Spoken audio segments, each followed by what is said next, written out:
As I was trying to say, I do hate being late, so my huge apologies for that.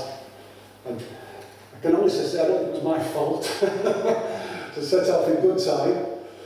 Usually get here too early, but then after about 5 minutes travelling, there was a lorry broken down on the bypass, and I was stuck there for about an hour and a quarter. So a real frustration. But anyway, I'm here now. How long have I got, Stephen? Because you know timekeeping is not my strong point. I do. Should we say 45? 45? To be unusually concise then. Okay. As you know, this talk's supposed to be about, will be about mental health, understanding the challenges. Now it's my understanding that this is the first of a series of 3 talks that's going to look around the theme of identifying with the problems of our neighbours. And I do believe subsequent talks may be about race and sexuality. Okay. So I'm not today going to go into talking about all the different mental health problems. One, that would be far too huge a task and would probably be very boring, I would think. What I want to focus on is like the secondary effects, the secondary consequences of being seen as someone with a mental health problem in our Western world today. Okay?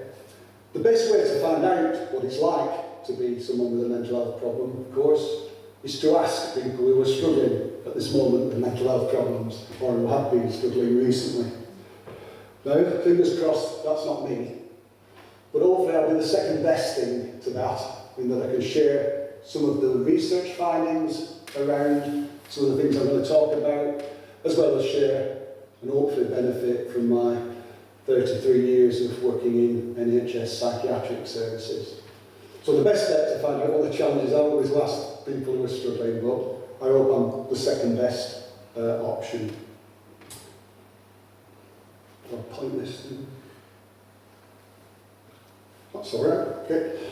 That's going to be the key question. What are the consequences of being identified as having a psychiatric problem? So this could be either viewing yourself as having a mental health psychiatric problem, or others viewing you as having a psychiatric problem. And I'm going to argue that there are several major challenges. And I think the 2 big central reasons for those challenges are these. It's gone. Okay, okay. The 2 central reasons for those challenges, I would argue, are assumptions about internal deficits. And by that what I mean is the assumptions that's widespread in the Western world that people's mental health problems are mainly caused by some brain dysfunction or brain abnormality. Okay, so that's what I mean by internal deficit. And I put psychiatric diagnosis up there because I think the diagnostic systems, which people I'm sure are aware of, the DSMs, the diagnostic and statistical manuals, I'd argue they collude with this idea of internal deficits. So I think one of the essential reasons for the challenges is the assumption of internal deficit. The second is a pet subject of mine, around mental health laws, the mental health acts, which I appreciate can be a rather dry topic, but I think it's an important one. I will try and not make it too dry when I do touch on that. Because I do believe our mental health laws in this country and indeed in the Western world do act as an engine room for a lot that's wrong with psychiatry at the moment.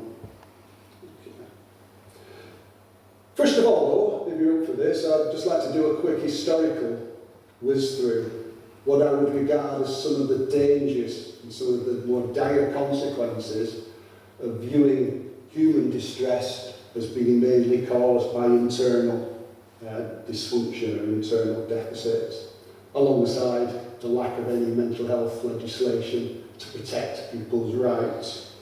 So I'm going to have a quick whiz through the history of some of the most, at best, eccentric, at worst, sadistic psychiatric treatments that have been administered to patients over the centuries. Because I would argue that one of the reasons for that is this idea that internally there is something amiss. So it's swig of water. I'm going to do exactly as well. You've got now, you. Right, next slide please, Sue. Okay. This is broadly in chronological order, so going back to the late 18th, early 19th century, the idea was that bloodletting, or emetics, so drugs to make you vomit, or laxatives, were the answer to curing mental health problems, or insanity, as it was called then. One of the strong advocates of this was a guy called Benjamin Rush, a psychiatrist and a highly respected one. Indeed, the American Psychiatric Association still refer to him as, and I quote, the father of American psychiatry. So he was really into this idea that bloodletting, emetics, laxatives could get the causative substance, the badness, out of the person, thereby rendering them sane. Then later in the 19th century, we had just plain old physical assaults. Sorry? Still doing that one. Well, yes, we can talk about that, yeah. Which took a whole range of design. For instance, immersing in cold water, rapid spinning in a chair, being on a treadmill for 24 hours at a time, whipping with stinging nettles. I hope they don't do that one anymore. And indeed, the most gruesome, red-hot pokers placed to the head and feet simultaneously. So physical assault was the in thing in the late 19th century. And the number three, to a quirky on this, but again illustrating that our psychiatric laws tend to be grossly influenced by the culture of the day, and still are influenced by culture. Psychiatrists have the statutory power, as you know, to compulsorily admit people. And back in the mid-19th century, in some states of America, you could incarcerate your wife if the husband wanted to, on the basis that she was a nuisance, basically. For instance, the state of Illinois, 1851, according to their statute, and I quote, "Married women may be received and detained at the hospital on the request of the husband of the woman without evidence of insanity or distraction required in other cases." So, in other words, if the wife was deemed to be not wanted or a pest or a nuisance by her spouse, she could purely, on his say-so, be removed to a local mental institution.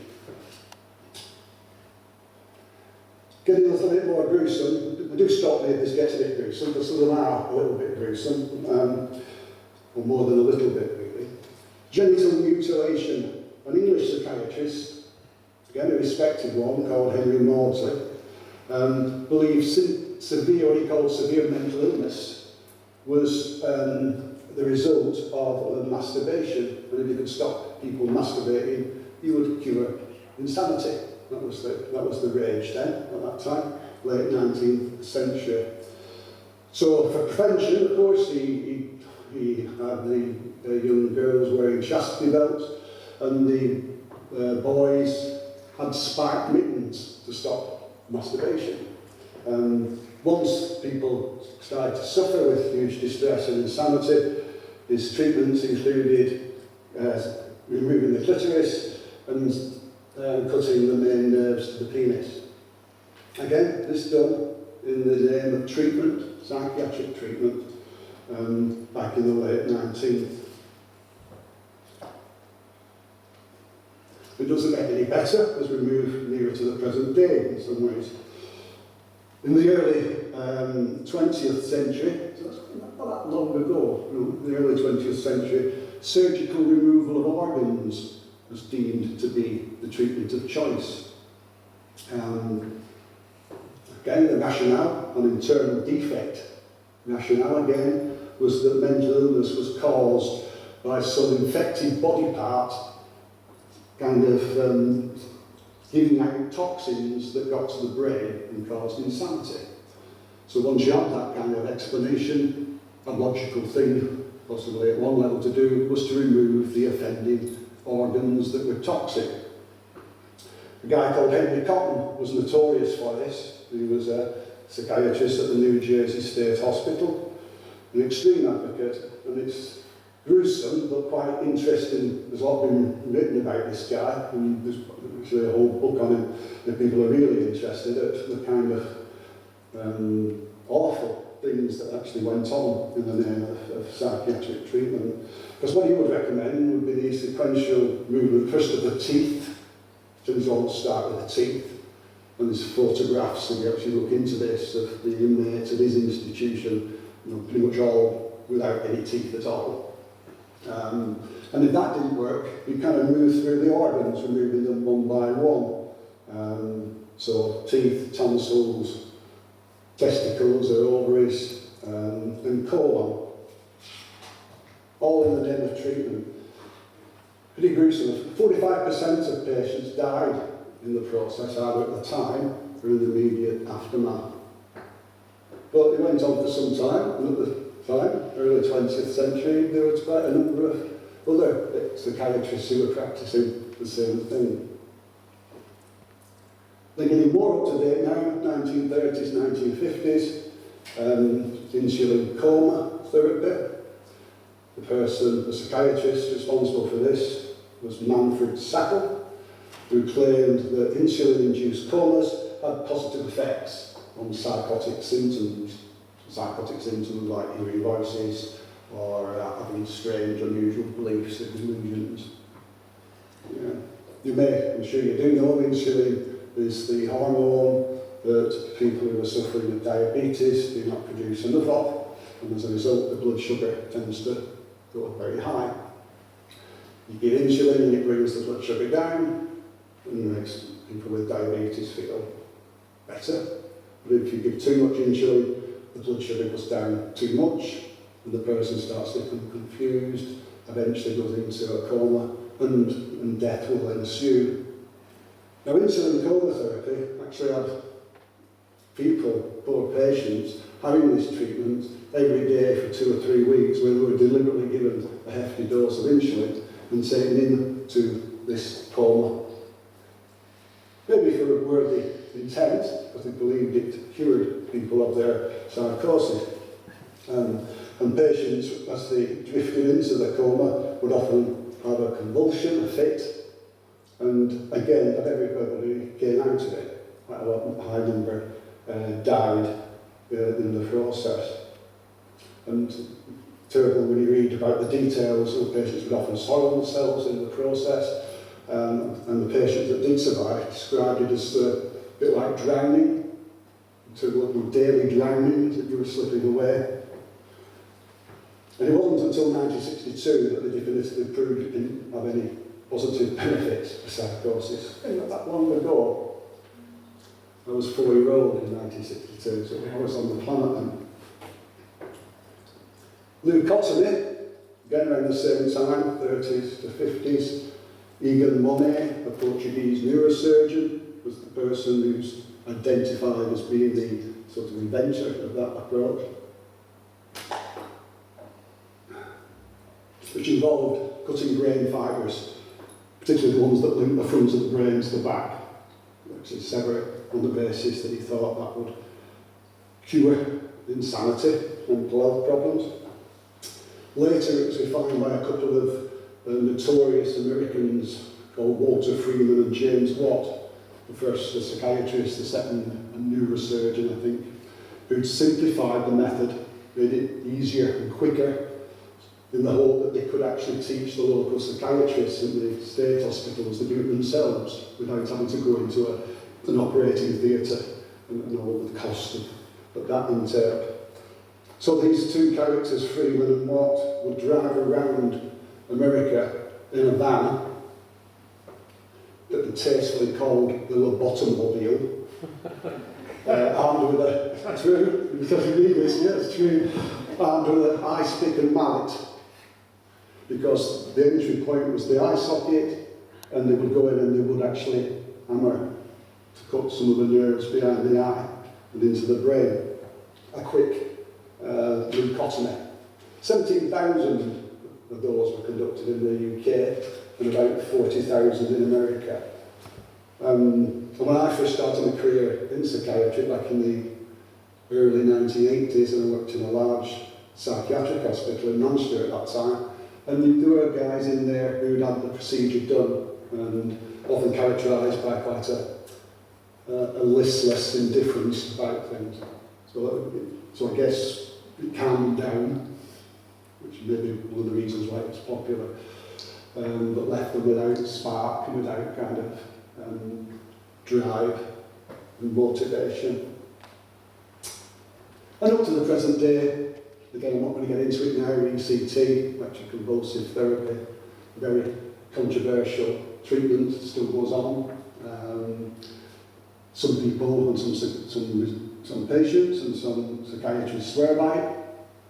A lot of psychiatrists and other mental health people are vehemently opposed, and there's many service users who are very much opposed as well, and talk about the damage it's done. So no real evidence that it's benefits if you look at the research for ECT. So it is controversial, and my guess, for what it's worth, will be that will join the others in the skeleton cupboard of psychiatrist treatments in inverted commas at some point in the not too distant. And then overuse of psychotropic drugs. Don't get me wrong, there's a role for medication. Medication can be helpful and does help a lot of people. But I don't think it's too controversial to say that the amount of medication that is prescribed, particularly the antidepressants and the antipsychotics, is grossly elevated, and in many cases causes more harm than good. So sorry that was a bit gruesome, but I just wanted to give a flavour of some of the historical paths that people have taken. I think at least partly on the basis of this idea that there's this toxic combination here, assuming there's some internal abnormality alongside a lack of any rights in law for people who are identified as a mental health patient or a psychiatric patient. Okay, thank you. So coming up to date and to share a little bit more about why I think that this idea of an internal abnormality isn't helpful. I want to just say a little bit about this mantra we often hear, one of my pet hates, as people know, this idea of illness like any other, which is well-meaning, mental health problems or illnesses like any other. We hear people say in mental health campaigns, but I'd argue that that kind of assumption is unhelpful. So again, it implies that mental health problems are no different from diabetes and pneumonia and have a clear substrate that's missing, some biological deficiency that underpins them. And despite many decades, probably pushing the best part of a century of costly research by psychiatry into trying to find what the biological basis of schizophrenia is or what the biological cause of depression is, nothing's been found. It's been a bit like the holy grail of psychiatry, desperately trying to find this. And even our Royal College of Psychiatry kind of now accepted that it's really not there. There's no primary clear cause that's biological for these problems.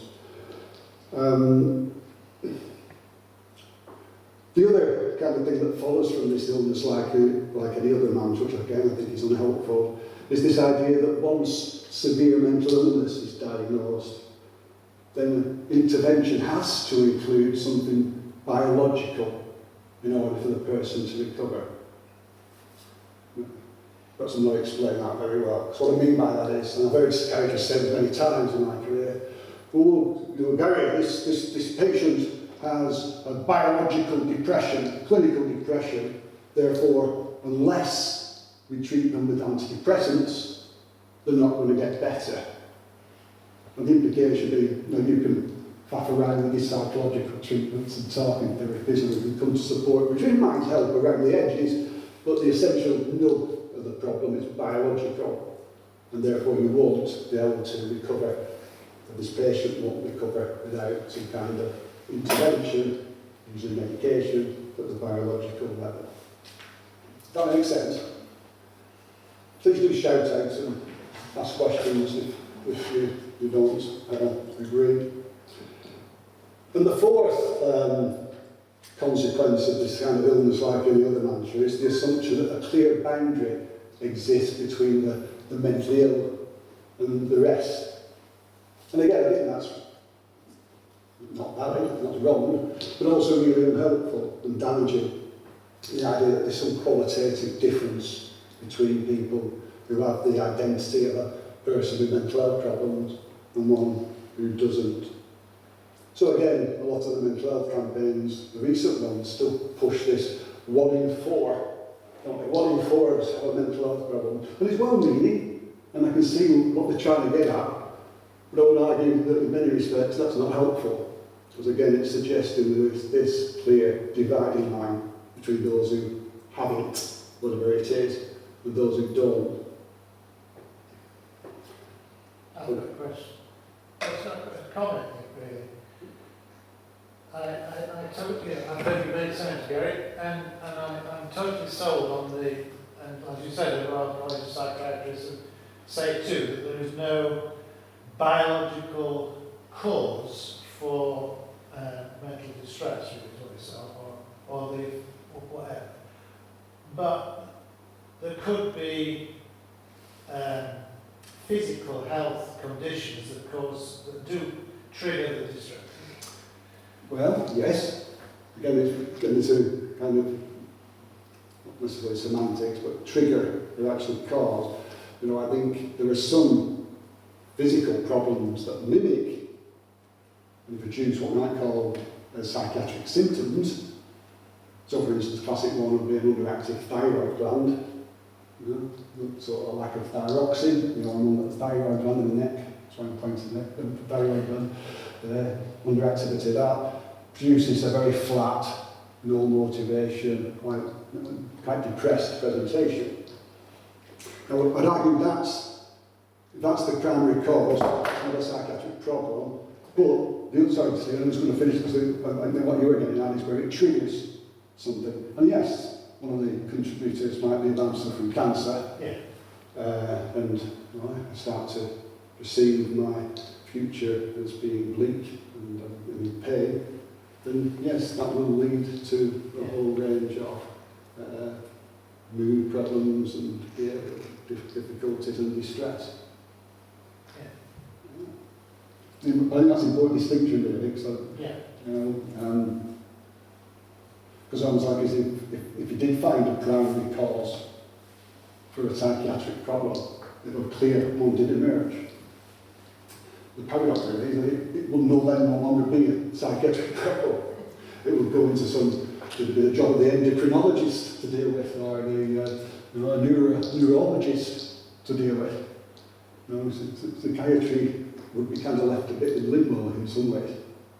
But even psychiatry now does not push the idea that there is a biochemical or primary biological abnormality. In fact, the Royal College of Psychiatry in Britain disown that idea now. Some argue that they never actually advocated that. A pig just flew across the room, I think, because they used to push that, and some still do, the idea of biochemical imbalance.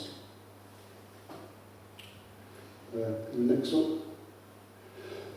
So when it was like any other kind of assumption leads to a number of disadvantages for a person labelled as having a mental health problem.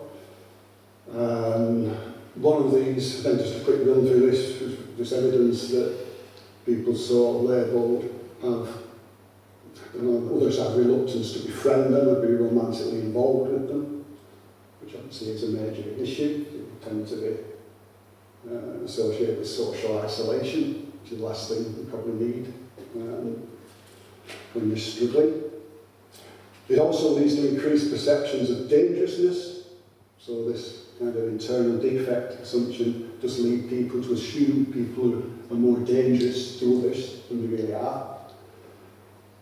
So I won't get into all the risk stuff today. It's a big topic, isn't it? But all I would say is that, you know, that the evidence that people with mental health problems pose a higher risk to others than the average guy or girl in the street is pretty weak and contradictory.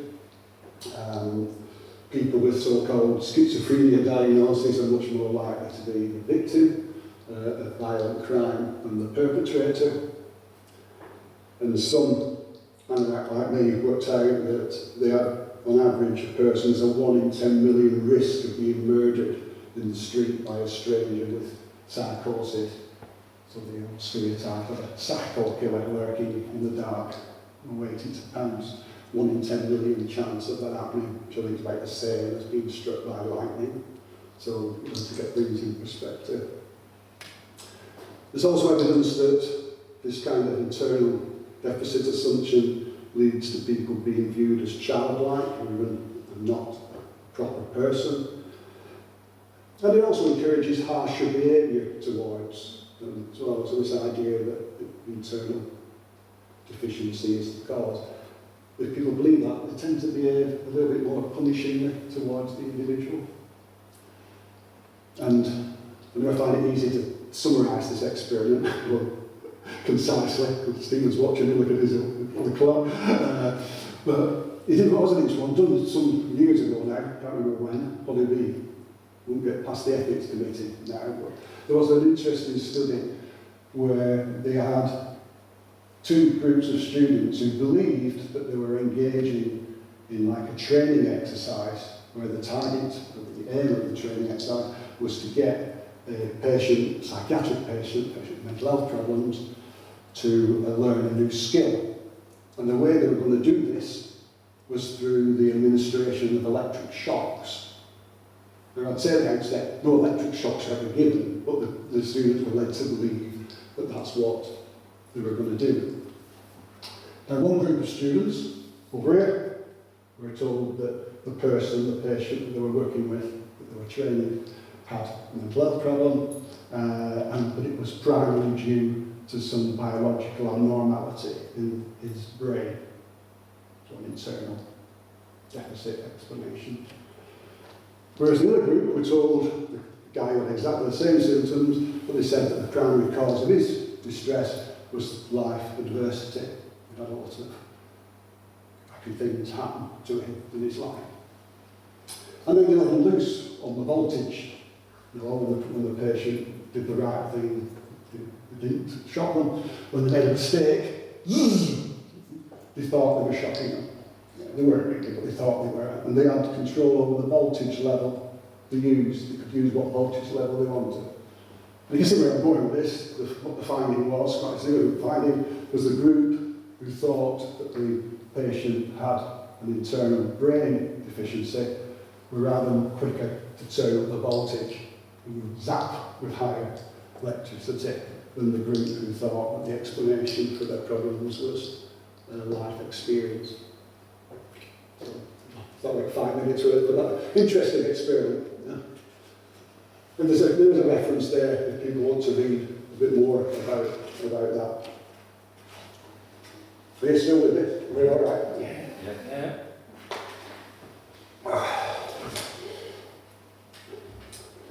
Illness, like any other, leads to more passivity. I think this is probably common sense in a way. You know, if somebody believes that the main cause of their distress is something abnormal or some biochemical imbalance or some other deficiency, they'd probably be less inclined to be proactive or engage in stuff that might help. Really become more likely to follow expert instruction.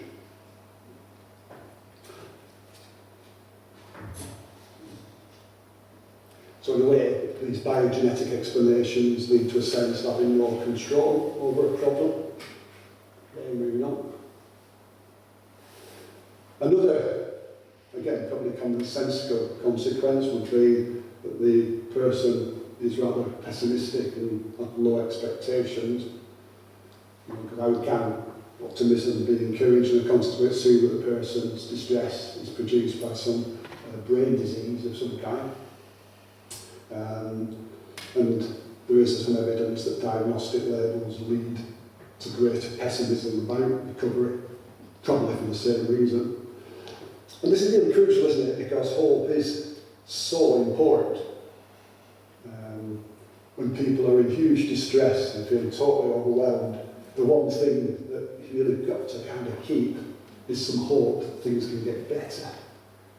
We know, and from the research, that one of the strongest predictors of suicide is hopelessness, the lack of expectation that something positive is going to happen in my life. Yeah, so by far the strongest, virtually the strongest predictor would be hopelessness.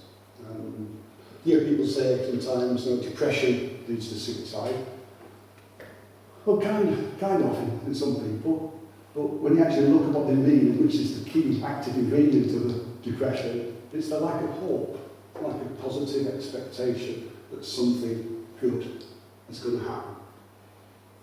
Interestingly, it's not over-prediction of negatives, actually. It's not somebody thinking there's going to be catastrophe and pain and horrible things happening that's more associated with suicide. It's a lack of positive expectation that something good is around the corner. So hope is important. We've got to keep that alive. To be pardon the pun, which wasn't intended.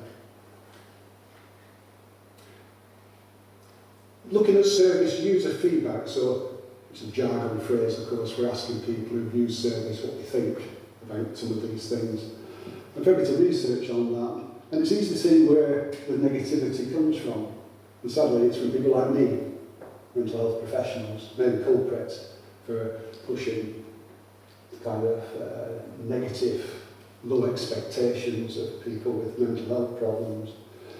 So, for instance, professionals who try to use the term and believe in it, this kind of the idea of serious mental illness as a lifelong condition. There's lots of assumptions of chronicity, that awful phrase, this person is suffering with chronic schizophrenia. It's a pretty dire, negative, pessimistic kind of label to be putting on people. And service users, as described in these pieces of research, I often tell researchers that the main source of that is professionals who tell them that they will require support and medication for the rest of their lives. And to put a number on it, from one study in 2012, about 40% of psychiatric patients have received a hopeless message, the main source being professional.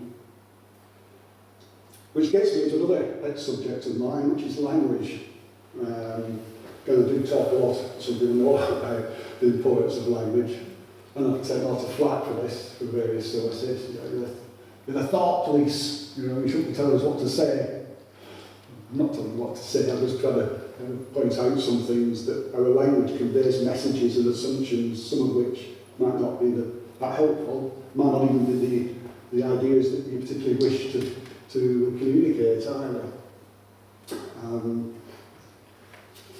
So this isn't a comprehensive list, but looking at some common phrases that I would say implies internal deficits and is not particularly helpful. There are some obvious ones, like brain disease. Anybody who looks in the Psychiatric Research Journal, which is Journal of Psychiatry and current research studies, will often still continue to see references to things like psychosis and that being referred to as a brain disease. Illness like any other, I've probably said enough about. Biochemical imbalance, I've already touched on. Serotonin deficiency, and also lost its support these days, but at one time the idea that the neurotransmitter, the chemical messenger serotonin, that the lack of that was primarily the cause of depression. That was quite a popular theory at one time. So you used to read about, you've got serotonin deficiency, that's why you're feeling distressed and sad at the moment. Good old ruby wax. with a broken brain.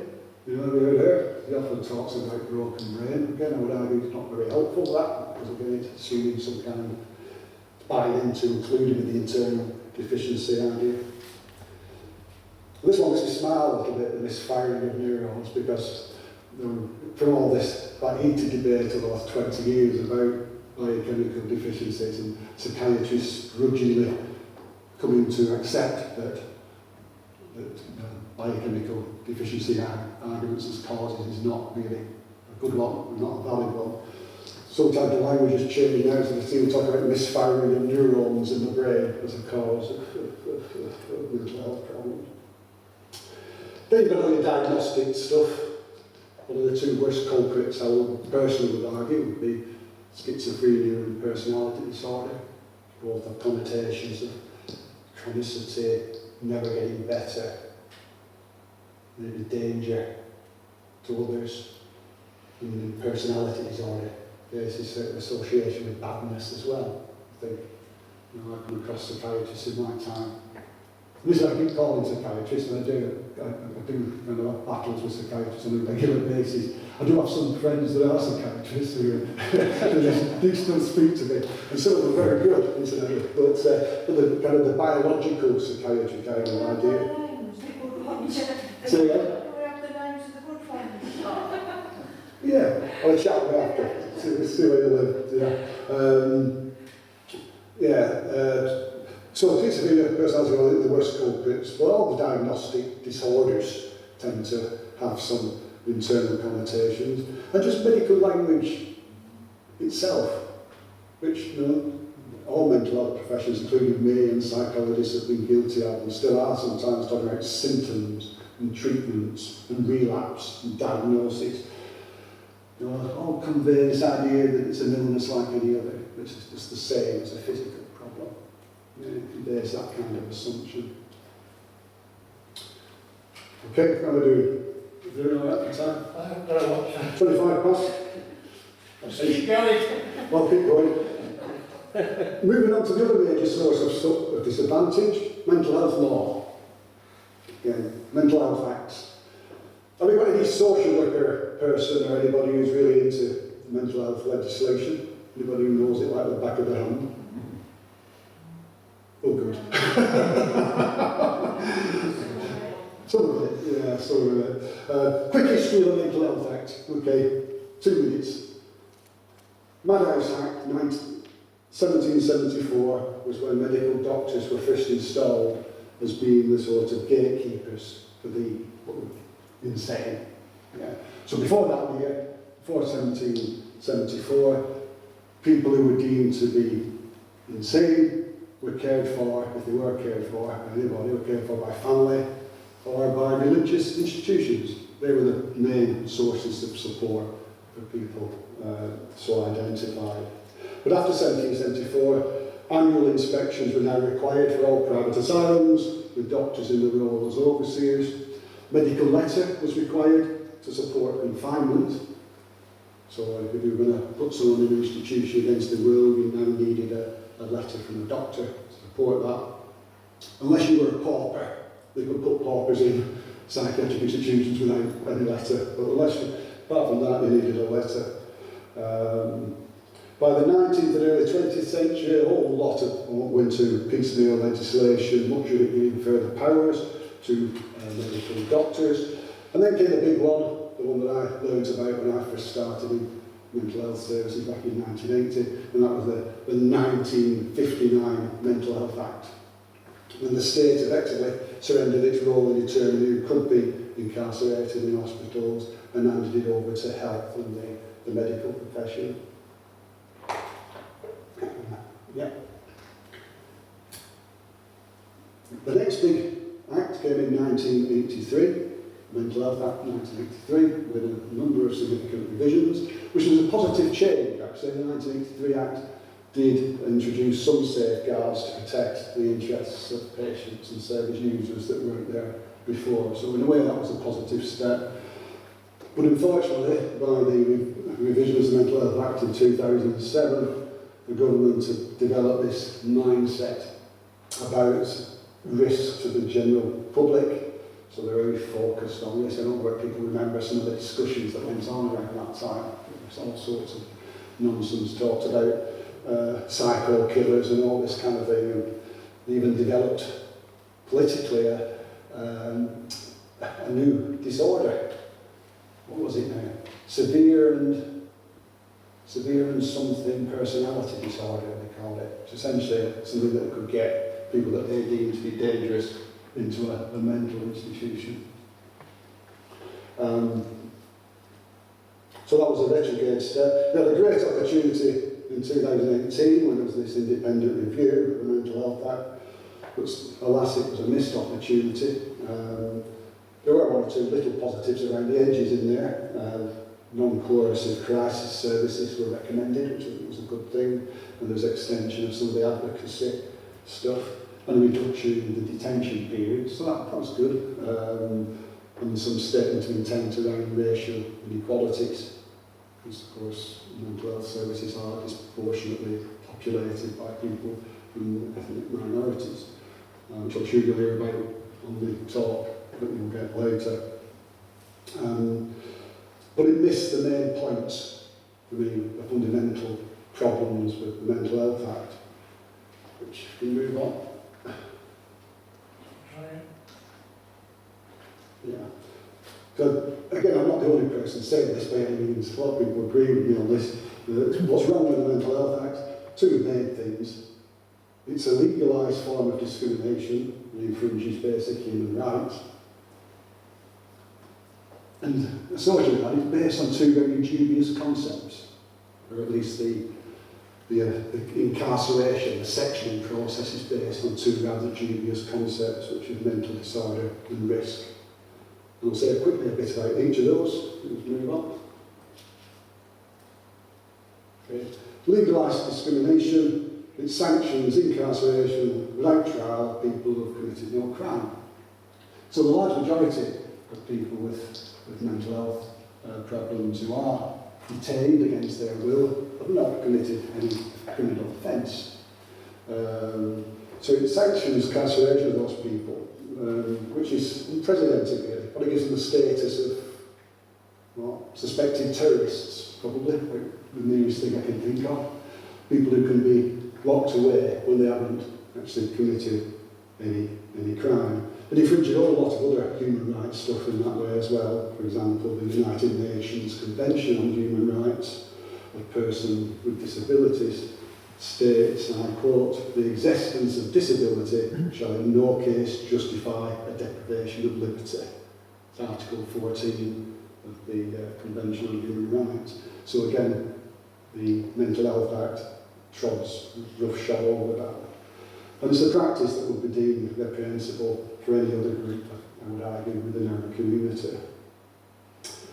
It also sanctions forcible, non-consensual administration of drugs. So again, this is a treasured human right, isn't it, to be able to determine what you ingest into your body and what you don't. If I go to the doctor with some chest problem and he says, "Gary, I think you'll benefit from this antibiotic," I go, "Well, thank you for the suggestion, Doc, but if I don't want it, I'll say I don't want it. Thank you, I've looked it up and I don't fancy it, but thanks anyway." And you'd have to respect that. Yeah, because we can cherish human rights without that responsibility for making decisions about what we ingest and what we don't from a medical point of view. And people under Section of the Mental Health Act lose that right, even when they still have the capacity to make their own decisions. Yeah, and so it gets a bit dry and a bit hard to distinguish, isn't it, really? Because I've said before, the problem with the Mental Health Act, it depends on those two dubious parameters, mental disorder and risk. All a psychiatrist needs to be able to section somebody is an argument that the person has a mental disorder and the person is a risk to himself or others. Don't need anything else. You don't need anything about whether they're capable of making their own decisions, what's in their interest. A good service would hopefully consider those things, but they don't have to. And often they're not considered. The person has a mental disorder, whatever that means, and is deemed to be a high risk. That's sufficient to lose these basic human rights. It allows advanced decisions to be ignored. People familiar with advanced decisions used to be called advanced directives. More often used in later life with people with suffering with dementia who couldn't make decisions anymore. But if somebody in the early days, before they became demented, if they actually had the wherewithal to make their own decisions, they could make an advanced decision, which would have been writing point target that should I lose the capacity to be able to express what I want, under no circumstances do I want X, Y, and Z. And so advanced decision was always about refusals. It wasn't saying what you wanted, it was saying under no circumstances do I want X, Y, and Z. An advanced decision is properly drawn up and witnessed when the commenters with the wherewithal is a legal document and got legal clout, and if a professional disregarded it, they could well be liable to be prosecuted because it's against the law. It's valid. But if you're under a section of the Mental Health Act, all that goes out the window and you could have any advanced decision, no matter how reasonable, and the services could still ignore it, overrule it, and do it anyway. And sadly, that happens not infrequently. Which is ridiculous if you think about it. All of us in this room now, we could all make an advanced decision about some physical health issue. No, under no circumstances do I ever want to be put on a ventilator, no matter how bad I am. And if I drew that up when I'm composed and I've got ability to make my own decisions, and it was properly drawn up and witnessed, that's an advanced decision, and it would have to be respected even if it led to my death. But what I couldn't do with any certainty that it would be adhered to would be to drop an advanced decision to say that if I become psychotic in the future and lose capacity to make my own decisions, under no circumstances do I want to be given haloperidol, which is one old-fashioned type of antipsychotic drug. I don't want it because I've had it before, and it's been a horrendous side effect.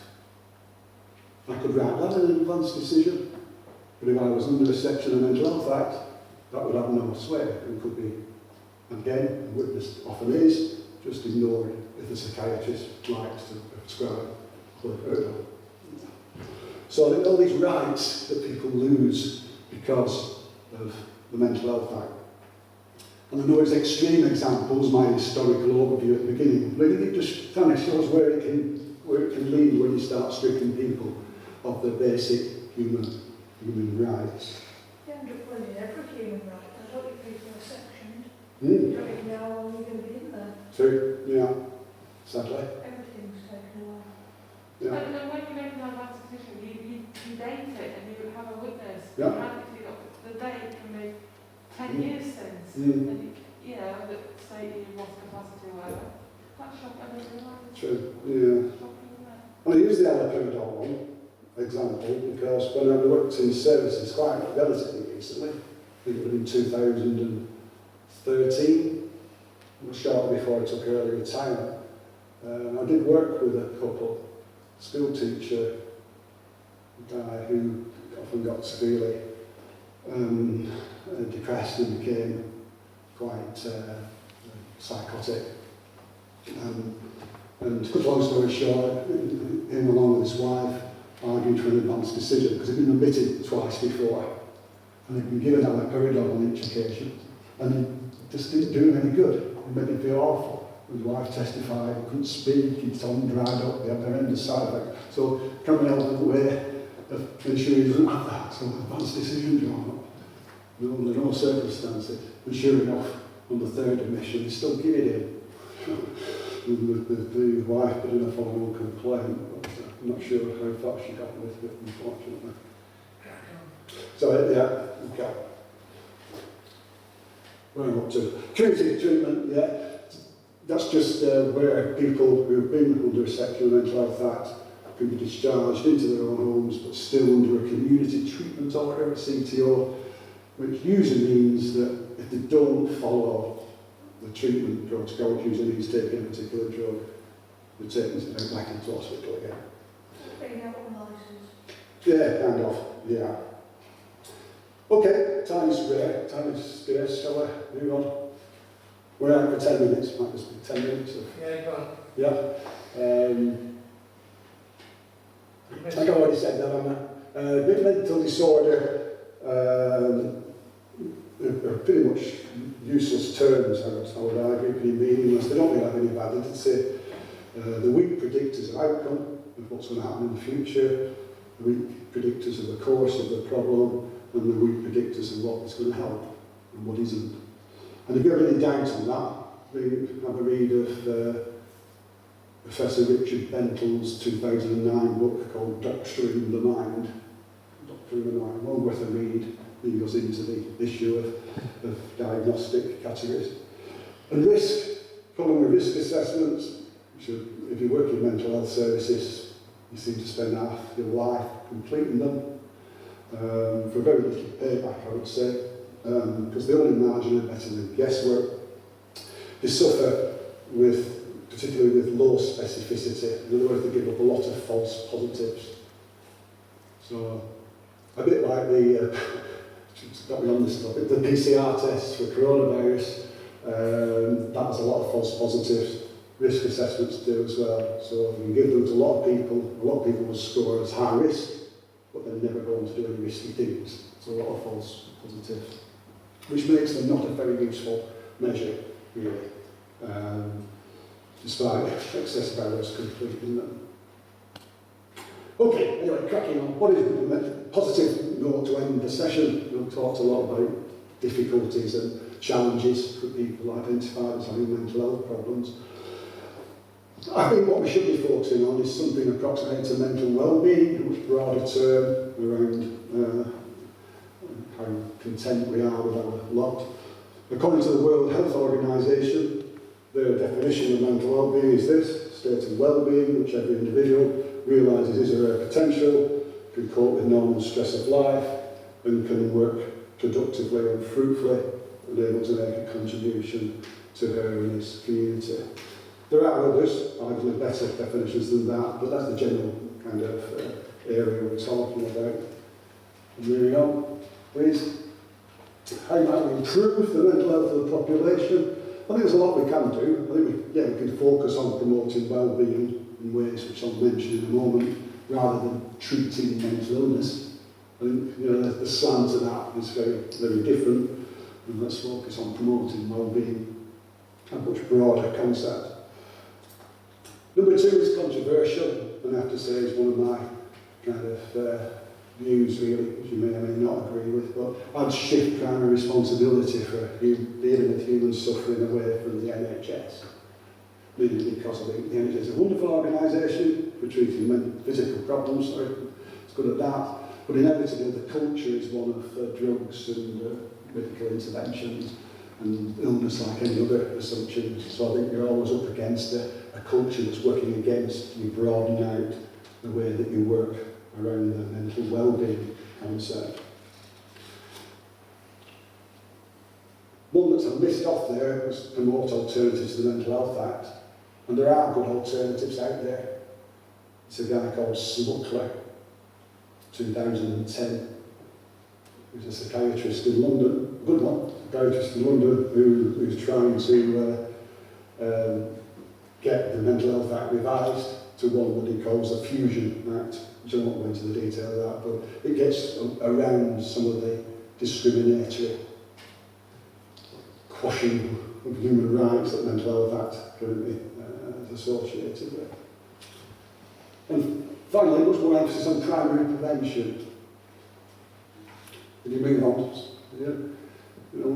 Life experiences are important in determining whether someone today is going to be struggling with distress and emotional overwhelm. And as a society generally and broadly, I think we must focus on reducing some of the sources of adversity where we can. And a policy that's driven around that, I think, would have a much better outcome than one that's focused quite narrowly on a rather dubious construct as mental illness. So there are lots of these, it's an exhaustive list, but things like abuse in childhood, whether it's sexual, physical, or emotional. When I worked in services as a psychologist with adults with severe mental health problems. It was quite rare to meet somebody who hadn't got a history of abuse of some kind or other. Some of it horrendous, many of them horrendous abuse histories. Some of them a bit more subtle, more around emotional kind of neglect and stuff. Then they've got all these other things, discrimination.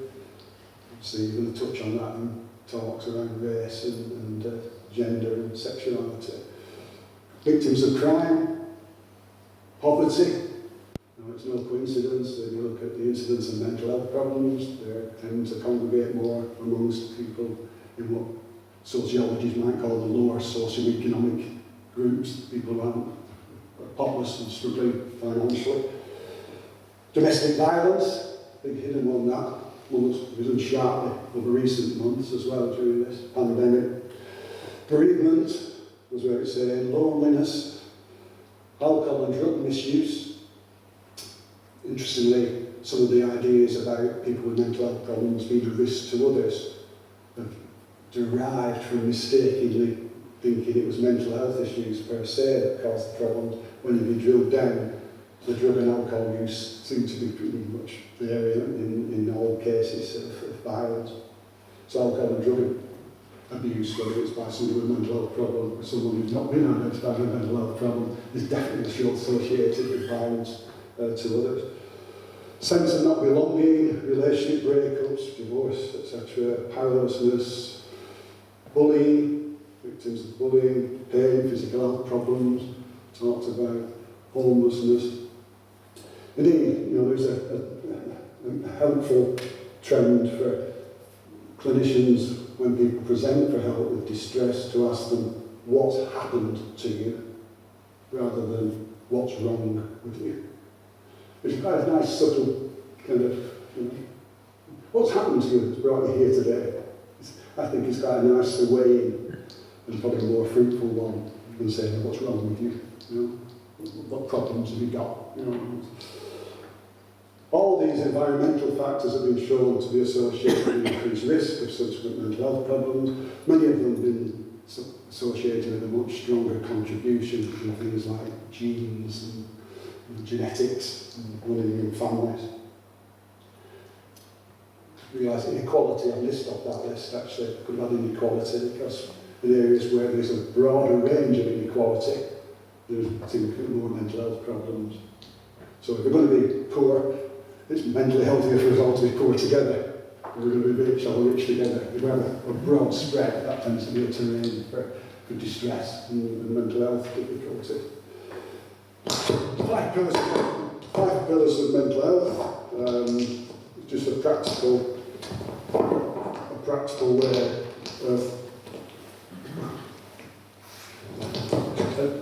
way of looking at what you can work with.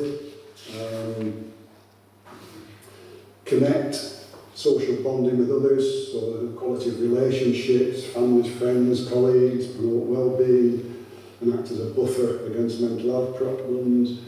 Be active, a lot of evidence, exercise can be therapeutic and helpful with low mood, etc. Solid evidence that regular exertion promotes well-being, reduces anxiety. Take notice, stay in the moment. It's the trend in this now, in mindfulness, isn't there? But an important one, I think, even though it's been commercialised and there's a lot of people making a lot of money out of mindfulness courses these days. But the concept's a sound one. We do spend too much of our lives not in the moment. We're either ruminating about the past or worrying about the future. It's rare that we actually stop and, like the Buddhists have been doing for centuries, and just taking the richness of the moment and stay in that second. So there's a good learning message in there. Keep learning new realistic challenges, and give unsolicited acts of kindness and giving is a good way of maintaining mental health. And on that note, PeerTalk, this organisation, must be contributing to at least three of those pillars in a positive way, probably more and that's more than enough reason to get involved. I have some other slides, but I won't bother with them because time's running short. I'll leave it there. It's one that I stuck in by mistake at the end, I think, so there's no great loss. Okay. All right. So, yeah, just urge you to get involved if you so wish. Are you happy to take a few? I'm sure there are people here with questions. Yes. I'll try my best, yeah. Hey. So you said you were trying to go. Right, I heard that from the other. So, Robin. Can you point to any recent developments in the treatment of anorexia? I honestly don't know. No, that's fair enough. I've been out of services, and anorexia and eating problems was never one of my areas of expertise, to be honest. No. So I'd be talking, you know, That's fine, yeah. Definitely requires a distinctive approach. Yes. I'm sure if you've had personal experience. Yeah, my granddaughter, yes. Mm, Yeah. yeah. Sorry I can't help with that one. Okay, that's all right. Yeah. Is it right that it was running families? Because, you know, when you're young, you remember sort of great uncle that didn't look very well and was always bad with his nerves. You know, and then sort of later on, if you know the family members that have issues, you sort of like, I wasn't a rape. Yeah. But I think that's right. I think there's got to be a genetic contribution to pretty much anything, to some degree or other. You know, like if you take the construct away from mental health, like intelligence, you know, there is a genetic component to intelligence.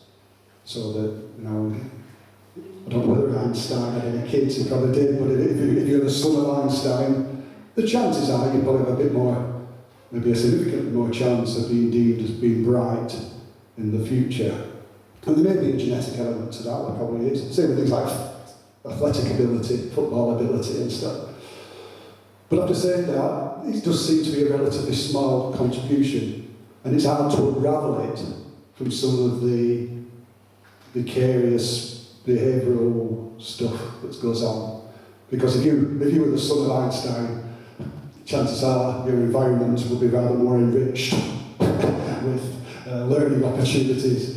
You know, if you were the son of a, who's a great footballer?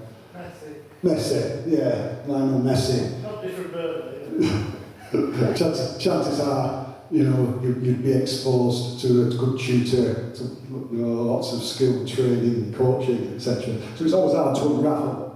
But the point, I think, for our purposes, I think when you do look at the evidence, the contribution of genes seems to be relatively small compared to other factors. Yeah. Yeah, you have a question? Yeah, is there any research onto most effective mental health input or focus for people on the autistic spectrum? On the autistic spectrum, again, I sound like a bit of a dunce today. Autism isn't one of my strong points. It is an area that has been focused on more and more, hasn't it, over the last probably 5 to 10 years, maybe, but it's not an area I know a great deal about. So again, it's like with this gentleman, sorry, I can't really help you much on that. There is research going on, so I'm not familiar with it. Yeah. That's it. Stephen's gone out now, so can you tell us how many stars would you give PeerTalk? How many stars? Ooh. What's the scale? You got 5? 5, definitely. Oh, good. Yeah, seriously, I've had contact with the organisation over a number of years now, with various forums and various sessions like this, and I've got to know the people very well, so they do come highly recommended. And what that just reminds me, the one thing I didn't get a chance to push, or I forgot to push in my talk, was that when we move away from treating mental illness, I think we shouldn't underestimate the value of supportive forums like peer support and the power that they can have, you know, the therapeutic contribution they can make. And I get quite frustrated and sometimes irritated when, you know, people kind of, I hear sometimes professionals talk about it, and it's sort of a, you know, leave this to the experts, you know, stop nibbling around the edges. I think stuff like human connection, people sharing their experiences with each other, being with other humans in a shared mission. I think that's incredibly powerful and taps into a lot of inner strength that I think is... It gives you a sense of acceptance, I think, whereas the professionals are treating you as a special case or whatever. But when you're with people understand it, acceptance, don't you? Which helps. I thought that was where your talk was leading to, because you were talking about, the awful interventions through history doctors have made in the name of psychiatry. And I presume PeerTalk is one way you don't keep reading. That's right. PeerTalk doesn't have that baggage at all, And I should, if I'd managed to get here on time, I probably would have done. But yes, I did touch upon it, and I think peer support would be active in at least 3 of those pillars of mental well-being. Definitely with the connect. John, have a question? No, it's just a comment really. It's a matter of time, isn't it? And sticking with the idea. Samaritans have been going a long time, and they are now well accepted by the medical profession. Yeah. I'm sure PeerTalk will be in time. Yeah, I guess so. You have to learn your spurs, I suppose. It's got to get, it has to be known, and it has to spread. Yeah. So psychology was not accepted for a long time by psychiatrists. True. Yeah. Time does develop relationships, although I would argue that I think there is a need for a fundamental shift though in our philosophical approach to human distress. I think Well, there's a whole failure and weakness stigma issue, which not really. Well, you mentioned it right at the beginning.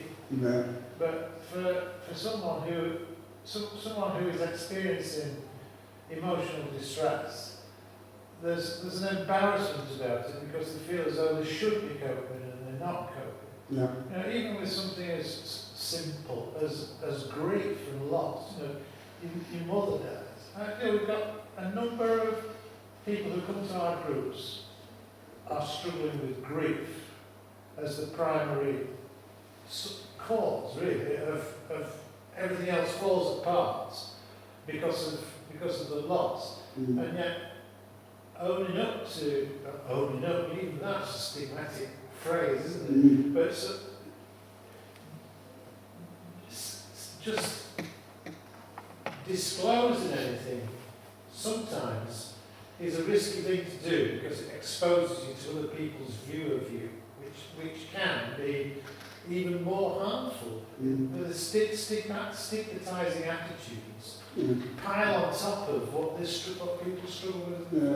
Especially amongst adult men, I think, in a certain generation as well, because they were never taught or allowed to express their emotions or encouraged to, and then suddenly they don't understand why things happen, they don't want to talk about it, and they won't talk about it. Whereas I think women will come, will talk more. And Well, I think we've always underestimated the benefits of what the professionals have called non-specific effects, which is like in talking therapy that I often engaged with. Some people would benefit greatly, some people wouldn't. But even the ones that benefited greatly, when I look back, if I'm brutally honest, I think that was less to do with the therapy, less to do with cognitive behavioural therapy or whatever it is I was trying to practice at the time, and more to do with what we call the non-specifics, like the relationship.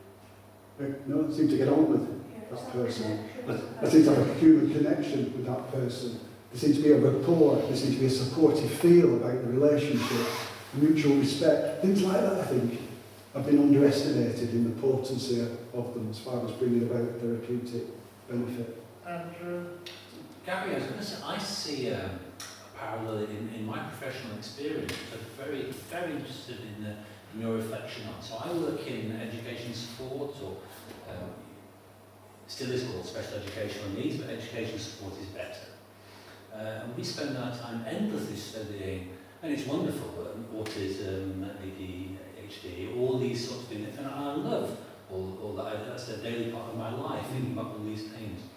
But in fact, when you are helping a child, hour by hour, in the school environment, you are talking to that child, is talking to you.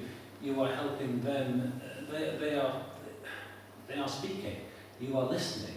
You are engaging with that particular child, that particular moment, that particular problem. That's all you can do. That's what you actually do. And the background and all the acronyms, and it's all very, very interesting and very, very helpful and wonderful. And over a career you develop nuance in dealing with kids in this way, but it still remains that you are listening to somebody and helping them with one individual problem at that time. Isn't that kind of the PeerTalk sort of method as well?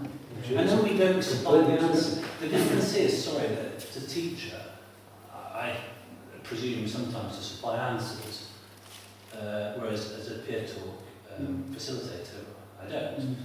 The answers come from the group, but it's a similar sort of idea, isn't it? Is it not? It is, and as you were talking then, even when I think about my school career as a kid, it's going back a long time, but I think about the teachers that taught me more, I think weren't necessarily the ones that had all these skills and knowledge. It was the people the teachers that I respected and could, felt comfortable with and felt rapport with. And so I think, again, those non-specific things, them human elements, are often underestimated. And I think peer support brings together people with a similar difficulty or some parallels in the difficulties they have. Well, they can have completely different experiences of life. And one person can comes to the meeting with loss and grief, and someone else can come to the meeting with a completely different issue. Yeah. And yet the commonality of what helps is extraordinary. So this helped me. I've lost my time. Now Rose has nicked my phone. Can I just give these 3 books a plug? Oh, yes. If anybody wants to hear or read about anything else from me and others of similar mind, this was my book back in 2015, Tales from the Madhouse, The Insider Critique of Psychiatric Services. All these are available at PCCS Books. PCCS Books.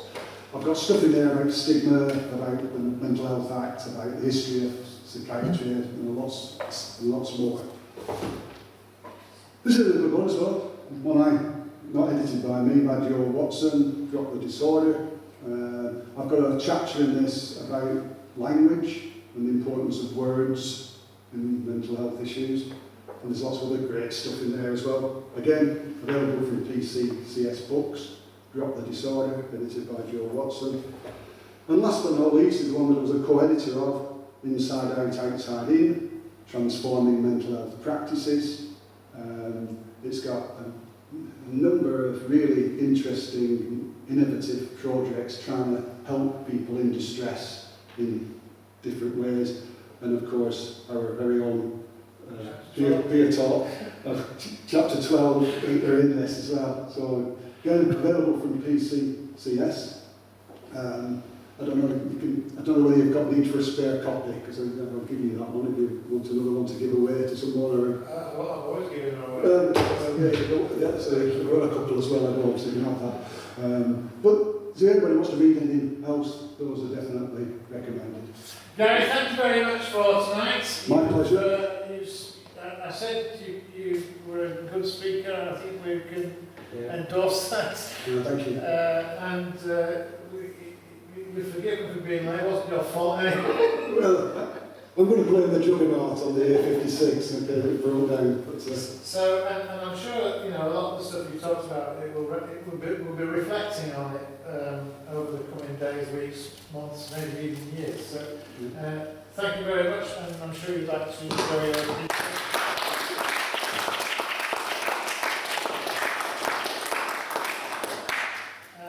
So on your way out, if you can keep you socially distanced, and then we will write a few things ready for use the word. So thank you very much. Thanks to Michael for tonight as well. I'm actually asking you if we can do that, but we've recorded. Yes, you're in. Very good. Thank you very much.